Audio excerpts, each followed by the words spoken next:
ये कि दो बहुत ही गहरे दोस्त हैं। मतलब एक ही युद्ध लड़ रहे हैं, अपनी पूरी सैन्य ताकत झोंक चुके हैं उन्होंने, लेकिन उन दोनों को ही ये नहीं पता कि इस युद्ध का आखिर एंड गेम क्या होना चाहिए। सही कहा। और इस उलझन की जो सबसे खौफनाक कीमत है ना, वो किसी और को नहीं बल्कि पूरी दुनिया के सुरक्षा ढांचे को चुकानी पड़ रही है। बिल्कुल। तो आज के इस गहन अध्याय में यानी इस डीप डाइव में हम उन स्रोतों का विश्लेषण करेंगे जो बताते हैं कि वेस्ट एशिया अ शिफ्टिंग सिक्योरिटी आर्किटेक्चर, यानी अमेरिका और इजराइल के बीच युद्ध के लक्ष्यों को लेकर जो मतभेद चल रहा है, उसने वेस्ट एशिया के नक्शे को कैसे बदल कर रख दिया है। हाँ, और ये युद्ध अब अपने दूसरे महीने में प्रवेश कर चुका है। और जो सिक्योरिटी आर्किटेक्चर दशकों से, मतलब पिछले कई सालों से इस इलाके को बांधे हुए था, वो अब ताश के पत्तों की तरह ढहरा है। वही तो, इस चर्चा का हमारा मेन मकसद ही यही है कि हम इन जटिल भू राजनीतिक बदलावों को डिकोड करें। नई साझेदारियां बन रही हैं और मजबूरी में लोग पुरानी दुश्मनियां भुलाकर साथ आ रहे हैं। असल में वॉशिंगटन डीसी और तेल अवीव के बीच युद्ध के लक्ष्यों को लेकर जो कंफ्यूजन है, उसी का फायदा उठाकर ईरान ने एक बहुत ही खतरनाक कदम उठाया है। हाँ, उनकी वो स्कॉच्ड अर्थ पॉलिसी है ना। बिल्कुल, एनिमी को हर हाल में तबाह कर देने वाली नीति। और इसी के चलते उन्होंने हॉर्मुज जल अमरो मध्य यानी स्ट्रेट ऑफ हॉर्मुज को बंद कर दिया है। ये कोई छोटी मोटी घटना नहीं है। ठीक है, चलिए इसे थोड़ा खोल कर समझते हैं। अगर मैं एक एनालॉजी दूं तो ये स्थिति बिल्कुल वैसी है जैसे किसी ने मधुमक्खी के छत्ते पर पत्थर मार दिया हो। हाँ, बड़ा ही सटीक उदाहरण है ना। और अब अमेरिकन नेतृत्व को इस बात पर हैरानी हो रही है कि मधुमक्खियां यानी ईरान आसपास खड़े निर्दोष दर्शकों को, जैसे खड़ी देशों को, क्यों काट रही हैं। उनका रवैया ऐसा है जैसे पूछ रहे हो कि भाई हमला तो हम कर रहे हैं, तुम आम लोगों को क्यों नुकसान पहुंचा रहे हो। देखिए, ये हैरानी अपने आप में एक बहुत बड़ी रणनीतिक अदूरदर्शिता का उदाहरण है। ईरान का ये कदम कोई रातों रात लिया गया फैसला नहीं था। अच्छा। हाँ, उनके लीडरशिप ने सालों पहले ये क्लियर कर दिया था कि अगर उनके अस्तित्व पर बात आई या उनके रिजीम को उखाड़ फेंकने का प्रयास किया गया, तो वो अकेले नहीं डूबेंगे, वो पूरे इलाके में आग लगा देंगे। बाप रे, मतलब एक रीजनल वॉर। एग्जैक्टली जब सर्वाइवल की बात आती है, तो आप सिर्फ उस बंदूक पर वार नहीं करते जो आप पर तानी है, बल्कि आप उस पूरे कमरे में आग लगा देते हैं ताकि दुश्मन को भी सांस लेने की जगह ना मिले। सही बात है। और स्टेट ऑफ हॉर्मुज बंद करने का मतलब है कि ग्लोबल इकोनॉमी की नस दबा देना। बिल्कुल, वो जानते हैं कि इससे दुनिया भर में महंगाई बढ़ेगी और अंतर्राष्ट्रीय समुदाय डरकर अमेरिका और इजराइल पर युद्ध रोकने का दबाव डालेगा। तो एक तरफ ये तबाही मची है और दूसरी तरफ एक डिप्लोमेटिक वैक्यूम बन गया है।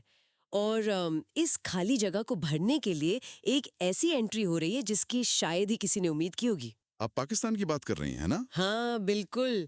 हमारे स्रोत बताते हैं कि पाकिस्तान बहुत ही अग्रेसिवली अमेरिका और ईरान के बीच मध्यस्थ यानी मीडिएटर बनने की कोशिश कर रहा है। ये सच में एक अनएक्सपेक्टेड मूव है।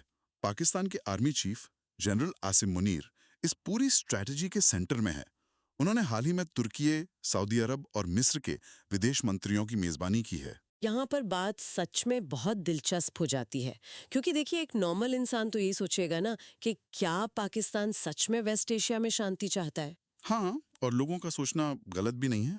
मेरा मतलब है अगर हम पाकिस्तान के घरेलू हालात देखें तो उनकी इकोनॉमी तो वेंटिलेटर पर है, कर्ज में डूबे हुए हैं। पिछले कई सालों से ग्लोबल स्टेज पर उन्हें साइडलाइन कर दिया गया था। तो क्या ये सिर्फ एक दिखावा नहीं है अपनी डूबती इकोनॉमी को बचाने का और वेस्ट एशिया की इस्लामिक पहचान के सेंटर में वापस आने का। अगर हम इसे एक बड़ी तस्वीर से जोड़कर देखें, तो पाकिस्तान का ये कदम सिर्फ एक चाल नहीं है, बल्कि अपने सर्वाइवल की एक बहुत ही चतुर रणनीति है। वो कैसे? रावलपिंडी को अच्छी तरह पता है कि उनके पास खादी देशों को देने के लिए ना तो पैसा है, ना ही कोई रोबस्ट इकोनॉमी, लेकिन उनके पास एक ऐसी चीज है जो इस वक्त खादी देशों के लिए संजीवनी बूटी बन सकती है। और वो क्या है? परमाणु हथियार, nuclear weapons. Oh wow, wait really, ये एंगल तो दिमाग में ही नहीं आया। देखिए, आज की तारीख में पाकिस्तान दुनिया का इकलौता ऐसा मुस्लिम मेजॉरिटी देश है जिसके पास एक्टिव न्यूक्लियर आर्सेनल है। जब खाड़ी देशों पर ईरान का साया मंडरा रहा है और अमेरिका उन्हें बचाने से पीछे हट रहा है, तो पाकिस्तान खुद को एक इस्लामिक न्यूक्लियर अम्ब्रेला के रूप में पेश कर रहा है। अच्छा, तो मतलब एक तरफ से सिक्योरिटी और दूसरी तरफ से बेल आउट। बिल्कुल। वो अरब देशों को इनडायरेक्टली कह रहे हैं कि हम तुम्हें न्यूक्स का कवर देंगे और बदले में तुम हमारी इकोनॉमी को डूबने से बचा लो। ये रीजनल और इस्लामिक सहयोग के नाम पर एक बहुत ही प्रैक्टिकल सौदेबाजी है। ये तो सच में दिमाग घुमा देने वाली बात है। सिक्योरिटी के बदले पैसा। लेकिन इस पूरे समीकरण में एक और कड़ी है जो बुरी तरह से टूट रही है। आप खाड़ी देशों के अपने अलायंसेस की बात कर रही हैं? हाँ, पाकिस्तान इस गेम में इसलिए घुस पा रहा है क्योंकि अरब लीग जैसी संस्थाएं फेल हो चुकी हैं। अगर ये पुराने अलायंसेस काम कर रहे होते तो सऊदी अरब या कुवैत को अपनी सिक्योरिटी के लिए पाकिस्तान का मुंह क्यों देखना पड़ता। ये एक बहुत ही वैलिड पॉइंट है। खाड़ी देशों को अब ये कड़वी सच्चाई हजम करनी पड़ रही है कि जिन ऑर्गेनाइजेशंस पर उन्होंने दशकों तक भरोसा किया, असली संकट आने पर वो बिल्कुल खोखले निकले।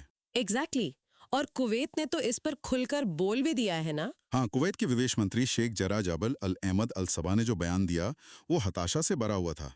कुवैत ने ईरान के आक्रामक रवैये को बहुत करीब से महसूस किया है। उन्होंने तो बाकायदा अरब लीग की आलोचना की थी मीटिंग में। बिल्कुल।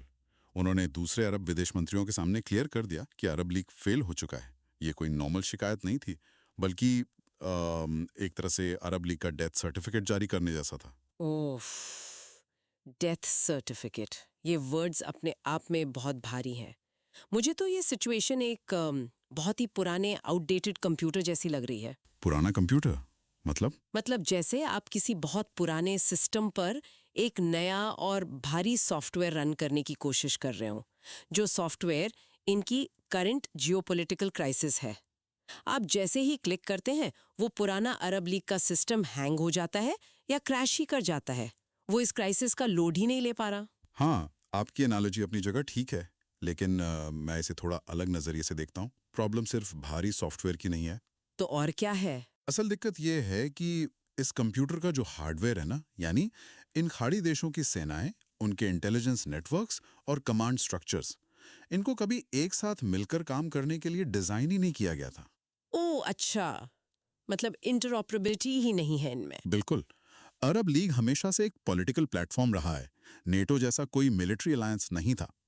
तो जब असली युद्ध उनके दरवाजे पर आकर खड़ा हो गया, तो ये पूरा का पूरा ढांचा ढेर हो गया। सही बात है। और इसी का नतीजा है कि अब हमें ऐसी ऐसी दोस्ती देखने को मिल रही हैं जो कुछ साल पहले तक इम्पॉसिबल लगती थी। हिस्टोरिकल दुश्मन अब एक साथ आ रहे हैं। हाँ, एग्जिस्टेंस की बात आ जाए तो इंसान पुरानी कड़वाहट भूल ही जाता है। देखिए ना, स्रोतों के अनुसार सऊदी अरब, जॉर्डन और कतर अब आपस में सिक्योरिटी टाइज बढ़ा रहे हैं। ये वही सऊदी अरब है जिसने 2017 में कतर पर इकोनॉमिक ब्लॉकेड लगा दिया था। तो लगता था कि ये लोग कभी एक कमरे में साथ सांस भी नहीं लेंगे। वही तो।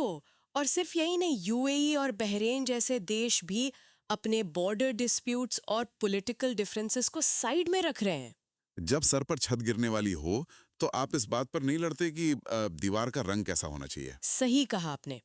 इनके पास अब डू और डाई वाली स्थिति है। और इस मजबूरी के पीछे एक और बड़ा फैक्टर है इंश्योरेंस डिप्लोमेसी का फेल होना। आप उस चाइना वाली डील की बात कर रहे हैं? हाँ, 2023 में जब चाइना ने मीडिएटर बनकर ईरान और सऊदी अरेबिया के बीच डिप्लोमेटिक अग्रीमेंट करवाया था, लोग कह रहे थे कि वेस्ट एशिया में एक नया युग शुरू हो गया है। शिया और सुन्नी पावर सेंटर्स 7 साल बाद साथ आ रहे हैं। हाँ, मुझे याद है। खाड़ी देशों को लगा था कि उन्होंने चाइना के थ्रू अपनी सिक्योरिटी का एक इंश्योरेंस इकोसिस्टम बना लिया है। बिल्कुल। लेकिन आज देखिए, जब ईरान की मिसाइल्स उनके आसमान से गुजर रही हैं, तो वो चाइनीज एग्रीमेंट कागज के एक टुकड़े से ज्यादा कुछ नहीं लग रहा। इसलिए इन देशों को अब आपस में ही हाथ मिलाना पड़ रहा है। लेकिन देखिए, इनकी ट्रेजेडी सिर्फ ये नहीं है कि इनके अलायंसेस फेल हो गए हैं। इनकी सबसे बड़ी चिंता ये है कि जो इनके सो कॉल्ड प्रोटेक्टर्स थे, जो इनकी रक्षा का दावा करते थे, अब वही इनके लिए सबसे बड़ा खतरा बन गए हैं। आप अमेरिका और इसराइल के रोल पर आ रही हैं। हाँ, एक तरफ इजराइल का पूरे रीजन में दबदबा और दूसरी तरफ अमेरिका की चुप्पी। इसराइल का जो अग्रेसिव स्टैंड है, उसने तो खाड़ी देशों की नींद उड़ा दी है। रेड सी से लेकर पर्शियन गल्फ तक इसराइल जिस तरह से अपनी अनचेक्ड एयर पावर दिखा रहा है, वो उनके लिए एक खौफनाक मैसेज है। स्रोतों में उसका भी जिक्र है ना, जो 2025 में दोहा कतार में हमास पर इजराइल का स्ट्राइक हुआ था। हाँ, उस एक अटैक ने सारे डिप्लोमेटिक रूल्स की धज्जियां उड़ा दी थी। मतलब ये तो किसी सॉवरन कंट्री के मुंह पर सीधा तमाचा है। कतर कोई वॉर जोन थोड़ी है, वो एक इंडिपेंडेंट देश है जो मीडिएटर का काम करता है, और इजराइल वहां आकर उनकी कैपिटल में बिना किसी टेंशन के हवाई हमला कर देता है। बिल्कुल। इससे बाकी खाड़ी देशों को क्या समझ आएगा? यही ना कि इजराइल की नजरों में उनकी बॉर्डर, उनकी इंडिपेंडेंस की कोई वैल्यू ही नहीं है। कल को अगर उन्हें रियाद या अबू धाबी में खतरा लगा तो वो वहां भी बम गिरा देंगे। और यही डर है जो इन अरब देशों को एक कर रहा है। उन्हें लग रहा है कि वो अपने ही घर में सेफ नहीं है। लेकिन इस डर को हताशा में कौन बदल रहा है? वो है वॉशिंगटन का रवैया। हाँ, अमेरिका का चुप रहना सबसे अजीब है। उनका तो एक पुराना अनरिटन एग्रीमेंट था ना, तुम हमें सस्ता तेल दो, हम तुम्हें सिक्योरिटी देंगे। हाँ, लेकिन अब वो गारंटी खत्म हो चुकी है। और इसकी शुरुआत आज नहीं हुई थी। अगर आप थोड़ा पीछे जाएं तो 2019 में अबक़ैक और ख़ुरैस पर जो ड्रोन अटैक्स हुए थे, आपको याद होंगे। सऊदी ऑयल फैसिलिटीज पर, हाँ, हूथी रेबल्स ने किया था। एग्जैक्टली। उस वक्त अमेरिका ने क्या किया? कुछ नहीं। कोई ठोस मिलिट्री एक्शन नहीं लिया गया। उसी दिन खाड़ी देशों को समझ आ गया था कि अमेरिका अब उनकी लड़ाई लड़ने नहीं आएगा। तो इस सब का आखिर मतलब क्या है? एक तरफ इजराइल उनके आसमान में घूम रहा है, दूसरी तरफ ईरान उनकी इकोनॉमी को छोक कर रहा है, और अमेरिका बस हाथ बांधे खड़ा है। और ऊपर से स्रोतों में ये भी मेंशन है कि ट्रंप एडमिनिस्ट्रेशन शायद गल्फ कंट्रीज से ही इस युद्ध का पूरा बिल चुकाने को कहेगा। हाँ, ये एक नई डिमांड आ सकती है। ये तो प्रैक्टिकली एक्सटॉर्शन हुआ है ना। मतलब आपसे उस युद्ध के पैसे मांगे जा रहे हैं जो आपने स्टार्ट नहीं किया, जिसकी स्क्रिप्ट आपने नहीं लिखी, और जो उल्टा आपकी ही सिक्योरिटी को खतरे में डाल रहा है। इससे एक बहुत ज़रूरी सवाल पैदा होता है कि आखिर अमेरिका ऐसा क्यों कर रहा है? इसके पीछे एक बहुत बड़ा इकोनॉमिक और स्ट्रैटेजिक शिफ्ट है। कैसा शिफ्ट? देखिए, अमेरिका अब एनर्जी के मामले में खाड़ी देशों पर डिपेंड नहीं करता। शेल गैस रिवॉल्यूशन के बाद अमेरिका ऑलमोस्ट सेल्फ सफिशिएंट हो गया है एनर्जी में। Oh right. तो जब उनको तेल नहीं चाहिए तो वो अपनी आर्मी को भेजेंगे। बिल्कुल सीधी सी बात है। जब आपकी गाड़ी अरब के तेल से नहीं चल रही, तो आप अरब के रेगिस्तान में अपने सोल्जर्स की जान क्यों दांव पर लगाएंगे? और इसी इंडिपेंडेंस ने अमेरिकन लीडरशिप को एक बहुत बड़ा लेवरेज दिया है। कैसा लिवरेज? इसे आप भू राजनीति किराया वसूली कह सकते हैं, या जियोपॉलिटिकल रेंट एक्सट्रैक्शन। वो क्लियर शब्दों में कह रहे हैं कि अगर तुम्हें अमेरिकन छतरी की सिक्योरिटी चाहिए तो प्रीमियम भरना पड़ेगा। वाओ, मतलब सिक्योरिटी अब एक सब्सक्रिप्शन सर्विस बन गई है, वो भी तब जब पूरा पड़ोस जल रहा हो। हाँ, प्रोटेक्शन चाहते हो तो क्रेडिट कार्ड स्वाइप करो। इसका मतलब तो यही हुआ कि खाड़ी देशों के पास अब अमेरिका के पीछे छुपने का कोई ऑप्शन बचा ही नहीं है। वो जो पुराना मॉडल था जब पैसे फेंक कर आप यूएस मिलिट्री की शील्ड खरीद सकते थे, वो अब पूरी तरह क्रैश हो चुका है। बिना किसी शक के अब इन देशों को अपनी सिक्योरिटी पॉलिसीज खुद ही बनानी पड़ेंगी। उन्हें अपनी सेनाओं को सिर्फ महंगे हथियारों का शोरूम बना के नहीं रखना, बल्कि ऑपरेशनली अजाइल होना पड़ेगा। उन्हें वॉर रेडी होना पड़ेगा। हाँ, और उन्हें एक इंडिपेंडेंट डिप्लोमेसी अपनानी होगी जहां वो अमेरिका की शैडो से बाहर निकलकर अपने फैसले खुद ले सकें। अगर वो ऐसा नहीं करते तो वेस्ट एशिया का ये तूफान उन्हें हिस्ट्री से ही मिटा देगा।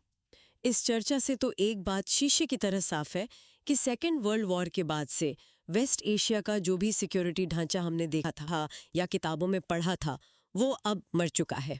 सही बात है। एक नई और बहुत ही डेंजर दुनिया आकार ले रही है। लेकिन किसी सुनने वाले के मन में ये सवाल जरूर आएगा कि भाई, इस सब का हम पर क्या असर? चाहे कोई भारत में बैठा हो या दुनिया के किसी और कोने में, उन्हें क्या फर्क पड़ता है इनकी डिप्लोमेसी से? देखिए, फर्क पड़ता है और बहुत बड़ा फर्क पड़ता है। यह सिर्फ किसी दूर रेगिस्तान की लड़ाई नहीं है। जब ईरान स्ट्रेट ऑफ हॉर्मुज बंद करता है या जब वहां मिसाइल्स चलती हैं, तो सीधा असर क्रूड ऑयल यानी कच्चे तेल की ग्लोबल प्राइसेस पर होता है। और वो असर सिर्फ पेट्रोल पंप तक तो रुकता नहीं है। बिल्कुल नहीं। जब ऑयल महंगा होगा तो ट्रांसपोर्टेशन महंगी होगी। ट्रांसपोर्ट महंगी होगी तो आपकी सब्जियां, आपकी दवाइयां, कपड़े, इलेक्ट्रॉनिक्स सब कुछ महंगा हो जाएगा। ग्लोबल इन्फ्लेशन का डायरेक्ट लिंक वेस्ट एशिया की स्टेबिलिटी से है। ये सारी इंस्टेबिलिटी दुनिया के हर आम इंसान की जेब पर एक इनविजिबल टैक्स लगा रही है। ये सच में एक बहुत डराने वाली रियलिटी है। और इसी रियलिटी से जुड़ा एक आखिरी विचार मेरे दिमाग में आ रहा है देखिए, ये बात उन सोर्सेज में एक्सप्लिसिटली नहीं लिखी है जो हम डिस्कस कर रहे हैं, लेकिन अभी तक की हमारी इस चर्चा से एक भयानक संभावना झलकती है। मैं समझ रहा हूँ आप किस तरफ इशारा कर रही हैं। अगर खाड़ी देशों को ये पूरी तरह क्लियर हो गया है कि अमेरिका अब उन्हें नहीं बचाएगा, अगर वो देख रहे हैं कि इजराइल किसी की सॉवरेनिटी की परवाह नहीं करता और ईरान का तो कांस्टेंट डर है ही, तो ऐसे में एक रिच लेकिन मिलिटरीली वीक कंट्री क्या करेगी? ये एक ऐसा सवाल है जो ग्लोबल पावर्स की नींद उड़ाने के लिए काफी है। जब किसी देश को लगता है कि कन्वेंशनल वेपन्स उन्हें नहीं बचा पाएंगे, तो वो एक्सट्रीम ऑप्शन की तरफ ही जाते हैं। बिल्कुल। तो क्या हम आने वाले सालों में ये देखने वाले हैं कि ये अरब देश अपनी सॉवरेनिटी को परमानेंट करने के लिए अपने खुद के सीक्रेट न्यूक्लियर वेपन्स प्रोग्राम शुरू कर देंगे? जब यूएस फ़ोन उठाना बंद कर दे, तो क्या न्यूक ही आखिरी ऑप्शन बचता है?